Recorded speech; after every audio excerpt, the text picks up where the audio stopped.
English നാടോടി കഥകളിലെ അത്ഭുതപ്പെടുത്തുന്നതും നിഗൂഢത ഒളിഞ്ഞുകിടക്കുന്നതുമായ ഇതിഹാസങ്ങളിലൊന്നായി ഇന്നും തുടരുന്ന ഒരു കഥയാണ് വോൾപിറ്റിലെ ഗ്രീൻ ചിൽഡ്രൻ അഥവാ പച്ച നിറമുള്ള കുട്ടികളുടെ കഥ. പച്ച നിറത്തിലുള്ള ചർമ്മമാണ് ഇവരുടെ പ്രത്യേകത. 12ാം നൂറ്റാണ്ടിൽ ഇംഗ്ലണ്ടിലെ സഫോക്കിലുള്ള വോൾപിറ്റ് എന്ന ചെറിയ ഗ്രാമത്തിലാണ് ഈ വിചിത്രമായ സംഭവം നടന്നതെന്നാണ് വിശ്വസിക്കപ്പെടുന്നത്. നൂറ്റാണ്ടുകളായി ചരിത്രകാരന്മാരും കഥാകൃത്തുക്കളും ഗവേഷകരുമെല്ലാം ഈ കുട്ടികൾ ആരായിരുന്നു, അവർ എവിടെ നിന്നാണ് വന്നത്, അവരുടെ ചർമ്മം പച്ചയായിരുന്നത് എന്തുകൊണ്ടാണ് എന്നൊക്കെ മനസ്സിലാക്കാൻ പലപ്പോഴും ശ്രമിച്ചിട്ടുണ്ട്. അവരുടെ കഥ ചരിത്രമായും നാടോടിക്കഥയായും ചുരുളഴിയാത്ത രഹസ്യമായും ഇന്നും തുടർന്നു പോരുന്നു.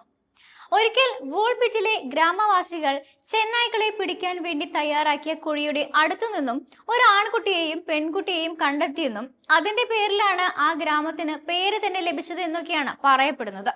പച്ച നിറമുള്ള ചർമ്മമായിരുന്നു ഈ കുട്ടികളുടെ പ്രത്യേകത എന്നതുകൊണ്ട് തന്നെ ഇത് മറ്റുള്ളവരിൽ നിന്നും അവരെ വ്യത്യസ്തരാക്കി. വിചിത്രമായ വസ്തുക്കൾ കൊണ്ട് നിർമ്മിച്ച തികച്ചും വ്യത്യസ്തമായ വസ്ത്രങ്ങളായിരുന്നു അവർ ധരിച്ചിരുന്നത്. ഗ്രാമത്തിൽ ആർക്കും തിരിച്ചറിയാൻ കഴിയാത്ത ഭാഷയായിരുന്നു അവരുടേത്. ഇതും ഗ്രാമവാസികളെ അമ്പരപ്പിച്ചു. എന്നിട്ടും അവർ കുട്ടികളെ അവരുടെ സംരക്ഷണയിൽ ഏറ്റെടുത്തു.